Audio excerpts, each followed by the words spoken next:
Assalamualaikum warahmatullahi wabarakatuh. Kembali lagi dengan saya Intan Oktavianelli dari kelas 3 BTV BP 180105-2010 Prodi D3 Teknik Telekomunikasi jurusan Teknik Elektro Politeknik Negeri Padang. Nah, di video kali ini saya akan membahas tentang Praktikum 3 SKSO yang berjudul Pengukuran Hasil Desain Sistem Serat Optik. Nah, tujuan percobaan dari praktikum ini adalah mahasiswa mampu melakukan pengukuran loss daya minimum, loss daya maksimum pada serat optik hasil rancangan. Mahasiswa mampu memahami parameter penyebab terjadinya loss pada serat optik. Yang ketiga, mahasiswa mampu memahami hasil desain sistem serat optik.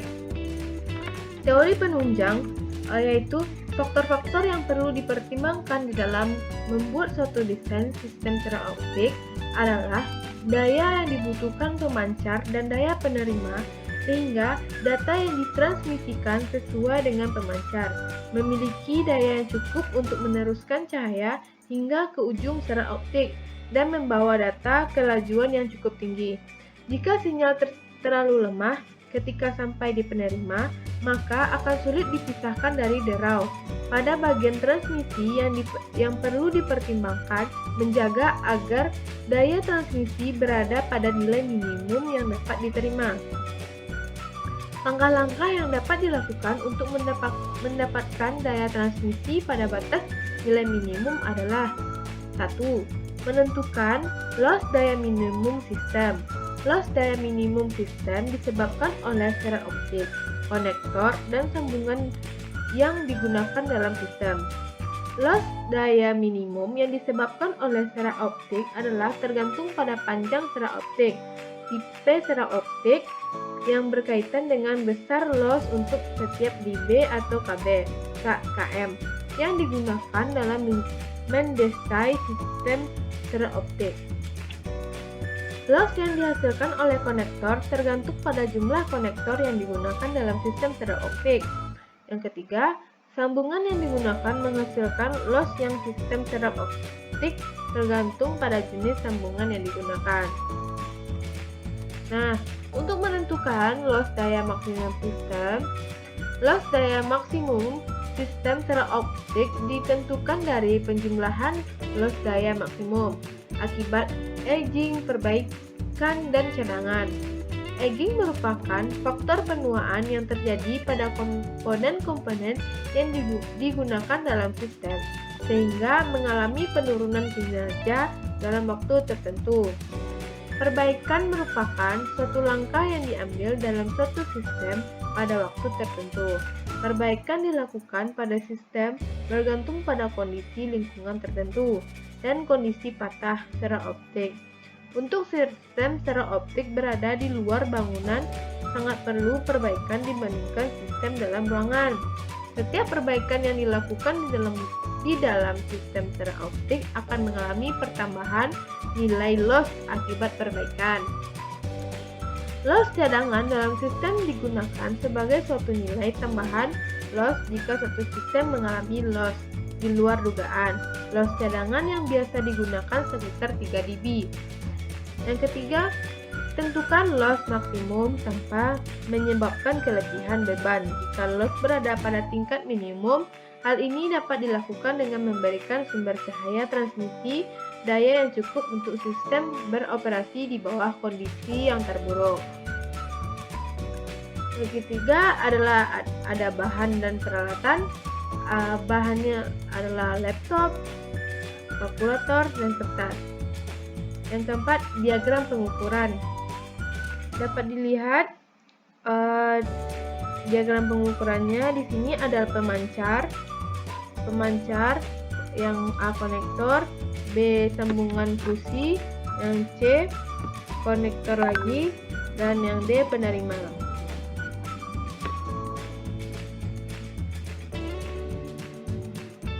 Panjang konektor adalah 150 m, panjang serat optik B adalah 4000.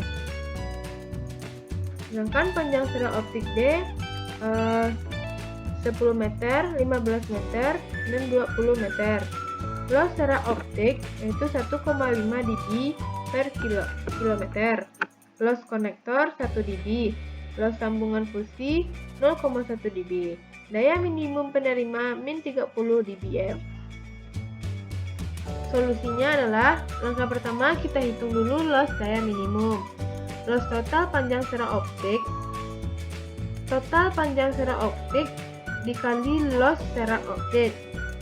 Hasilnya 10 ditambah 1500 ditambah 4000 ditambah 10 dikali 1,5. Hasilnya 6,255 dB. Yang kedua ditambah dengan 15 dan dikali 1,5. Hasilnya 6,270. Yang ketiga ditambah 20 dikali 1,5. Hasilnya 6,285 dB. Loss total konektor adalah jumlah konektor dikali loss konektor. 2 dikali 1 sama dengan 2 dB. Loss total sambungan fusi, jumlah sambungan fusi dikali loss sambungan fusi. 1 dikali 0,1, hasilnya 0,1 dB. Loss total daya minimum adalah jumlah total loss secara optik, konektor, dan daya fusi. Total loss 6,255 ditambah 2 ditambah 0,1, hasilnya 8,355 dB. Yang kedua 6,270 ditambah 2 ditambah 0,1, hasilnya 8,37 dB. Yang ketiga 6,285 ditambah 2 ditambah 0,1, hasilnya 8,385 dB. Langkah kedua, loss daya maksimum. Jumlah daya minimum ditambah edging ditambah perbaikan ditambah cadangan. Yang A 8,355 ditambah dalam kurung 1,2 ditambah 1,5 ditambah 3, hasilnya 14,055 dB. Yang B 8,37 ditambah 1,2 ditambah 1,5 ditambah 3, hasilnya 14,07.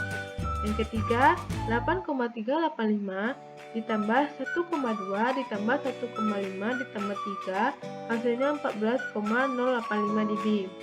Langkah ketiga, daya minimum pemancar. Jumlah daya minimum penerima ditambah total loss maksimum. Yang A min 30 ditambah 14,05, hasilnya min 15,945 dBm. Yang kedua min 30 ditambah 14,07, hasilnya min 15,93 dBm. Yang B, hitunglah daya minimum pemancar bila loss secara optik seperti di bawah. Yang pertama, panjang secara optik A 10 meter, secara optik B 150 meter, secara optik C 4000 meter, dan secara optik D 10 meter. Loss secara optik 1,0 dB per kilometer. Yang B 1,5 per kilometer. Yang C 2,0 dB kilometer. Loss konektor 1 dB. Loss sambungan fusi 0,1 dB. Daya minimum penerima min 30 dBm. Solusi pada soal ini, yang pertama kita hitung dulu loss daya minimum. Loss total panjang secara optik. Total panjang secara optik dikali secara optik per kilometer. Nah, dalam kurung 10 ditambah 1500 ditambah 4000 ditambah 10 dikali 1 sama dengan 4,170. Yang B dikali dengan 1,5, 6,255 dB. Yang C dikali dengan 2, hasilnya 8,340 dB. Loss total konektor 2 dikali 1, 2 dB. Loss total fusi 1 dikali 0,11, hasilnya 0,1 dB. Jadi total loss adalah yang A 6,27 dB, yang B 8,355 dB, yang C 10,44 dB. Angka kedua yaitu menghitung daya minimum ditambah edging ditambah perbaikan dan cadangan. Yang A hasilnya 11,97 dB, yang B 14,055 dB, yang C 16,14 dB. Angka ketiga, daya minimum pemancar adalah jumlah daya minimum penerima ditambah loss maksimum. Yang A hasilnya min 18,03 dBm, yang B min 15,945 dBm, yang ketiga min 13,86 dBm. Nah, soal yang ketiga, berapa panjang serat optik B bila daya output pemancar kita rubah-rubah.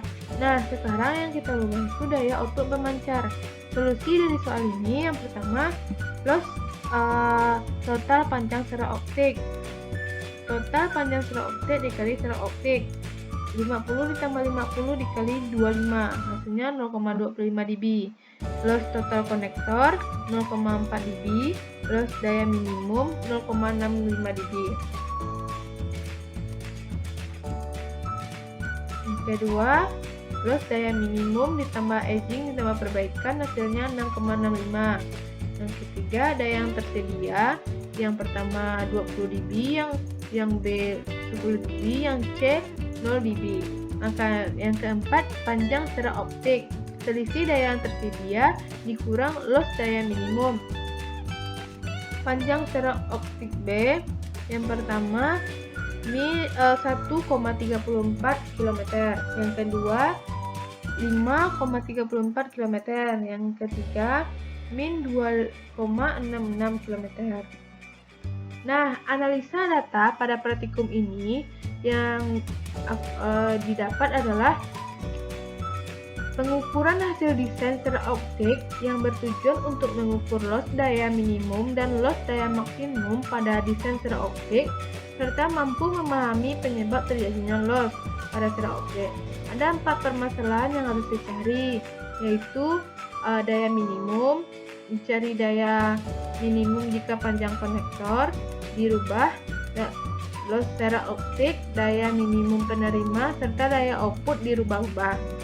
Hasil dan langkah pencarian dapat dilihat di diagram pengukuran. Solusi untuk pertanyaan yang pertama adalah kita cari dulu loss daya minimum, lalu yang kedua kita cari daya maksimum, dan untuk mengetahui daya minimum jika panjang konektor dirubah-ubah dengan cara jumlahkan loss penerima, minimum, dan loss daya maksimum. Begitu juga dengan soal 2, 3, dan 4. Lalu cari loss daya minimum, lalu cari daya yang tersisa. Dan untuk panjang serat optik adalah selisih daya tersisa dengan loss minimum. Begitu juga dengan nomor 4. Kesimpulan dari praktikum ini, desain sistem serat optik adalah daya yang dibutuhkan pemancar dan daya penerima, sehingga data yang ditransmisikan sesuai. Pemancar yang memiliki daya yang cukup untuk meneruskan cahaya hingga ke ujung serat optik dan membawa data kelajuan yang cukup tinggi. Jika sinyal terlalu lemah ketika sampai di penerima, maka daya akan sulit dipisahkan dari derau. Sekian penjelasan dari praktikum ketiga. Apabila ada kesalahan, mohon dimaafkan karena kita sama-sama belajar. Jadi saya akhiri. Assalamualaikum warahmatullahi wabarakatuh.